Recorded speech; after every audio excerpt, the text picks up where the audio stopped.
So, this next question.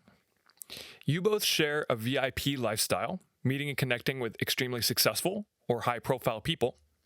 What present traits do you find these people share? Are there any common mindsets or actions which you think helped them find success in their chosen field? Not necessarily business exclusive. Mm-hmm. There's one thing that I've noticed that's been pretty common, and that is a sense of discipline to your goals. And being disciplined is a mindset of just keeping at it and not stopping and not giving up. And I've noticed that it's actually pretty incredible, the amount of entrepreneurs that we've met. And I can tell you, we're not the only ones that have had serious situations that we've had to deal with where we've almost lost the company like 2 or 3 times. So on the brink of bankruptcy. And we're not the only ones. This is not uncommon. So it's a discipline to continue to go and to do it and not stop and keep fighting, keep going, and believing, having that belief in yourself.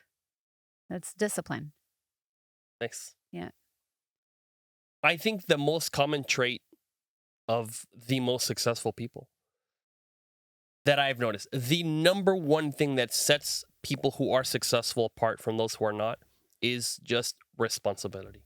Is saying between you and what you're trying to get to, if you know that you're the one who will make it happen, then that person will get there. If every person who's, let's say, not successful, it's never their fault. Like, it's because of somebody else. Hey, the government did this. Hey, things changed. Hey, I didn't have the opportunity. Hey, like, there's always an excuse. The top guys, when they go, hey, maybe, I don't know, one quarter they were down, or, you know, something happened wrong, the ownership is there. They'll say, hey, listen, you know, 1 year ago, I spotted this one thing. This is what I did a year ago that led to this here now. Now I'm going to change that. And then going forward, that won't happen again because now we put these things in place. And they're always seeing how things happen because of them and what they're going to do to fix it, as opposed to blaming other people. And that's pretty constant. I mean, and also being able to find opportunities. Wasn't but there that's that also book that you... Extreme Ownership. Yeah, it's a good book. And essentially what they say is everything is your fault or because of you or whatnot. It's a good book. Yeah. And yeah, like, the thing is, if something happened, well, who was in charge? Who was the boss? The thing is, you're in charge of your life. Right. Right? And say, even with people with, like, troubled childhoods, let's say, if the person says, well, my father, my mother, my ex, whatever, all these people did this to me, now that is the reason why I am doing this and this, or why I blah, blah, blah.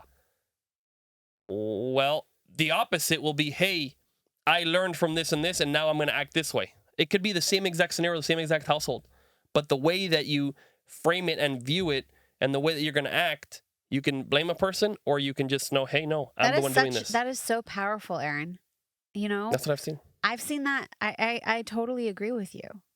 I completely. It's very powerful. It's all about the mindset. And if you did it wrong because of someone else, you can't change it. That's right. If I couldn't sell because my competition was too heavy, because China was too hard, because blah, because it would be easy. I mean, that's the easy way. That's the idea that is, like, to be effect. It's just Oops. It's like, quote unquote, easier, but in the end, it isn't, because then you don't get your goals, and then you don't get successful.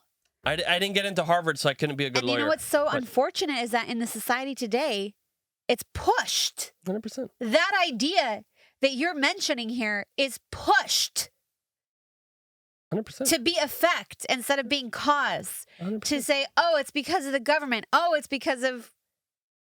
Because I'm Hispanic. Right. Because whatever. It's because I'm a girl. It's because I haven't been told to I haven't been given my real identity of a female me. Right. And I have the wrong gender. And so I cannot be successful. Literally, people like they'll that's tell the you wrong that. why. It's the wrong why. And the problem is that people are so much in agreement with this, and we need to disagree. We need more people in this world to disagree with this stuff that I don't agree with and decide that you are the cause. You are the one making it happen. And I think that is so powerful because it all comes down to the person themselves and what's within them. And what's incredible is that each person out there is infinitely capable of accomplishing 100%. anything that they could ever want in their entire life. I could be a bodybuilder if I wanted to. Sure. If I put in the time and energy and effort and all that. Absolutely. Absolutely. Do you want to be a bodybuilder? No. Oh, okay. No. Just checking. No way. No, thank you. Not this time. Charles' wife is a bodybuilder from Life Boost Coffee. Do you remember? He showed you a picture. No? Yeah. So the thing is, it may or may not be true that it's your fault. Yes.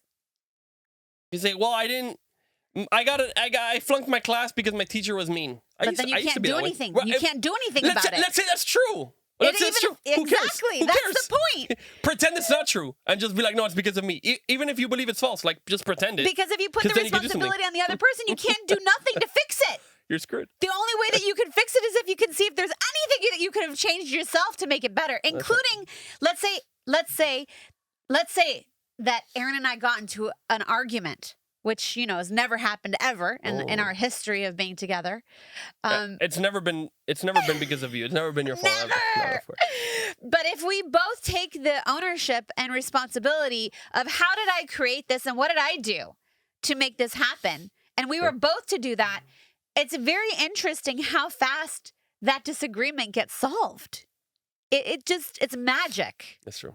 That is a magical, very powerful piece of information. And the trick is, you see, it's funny because in the fight, there's no one truth. Because if I say it's because of me, she says it's because of her. Well, which one is true? It doesn't matter. It doesn't matter. We're not going to a judge to someone else to tell it. No. But in my eyes, we're both taking it's responsibility. funny because of me, and in your eyes, it's funny because of you. Right. And if you acting that way, then things don't stay a problem. That's true. Who cares if we went to a judge and the judge says, Whitney, you were correct. Aaron was wrong. And then what? And then I don't know. Then you get the kids and then they have no father. It really doesn't help anybody. So that there is no outside judge that's going to tell you, that's going to validate your idea that it's not because of you, right? Right. Same thing with you get into a car accident and you're not at fault. Okay, so you're going to keep getting into accidents every month or something? Like what? Like for you could say, good. For the insurance company, they could say you're not at fault, you're at fault. But for you to say, hey, what was I doing? Was I what happened that you got into that scenario? And pretend it's your fault. Pretend it's something you did. Right. Even if a judge or a court or somebody said it wasn't your fault, look at it another way.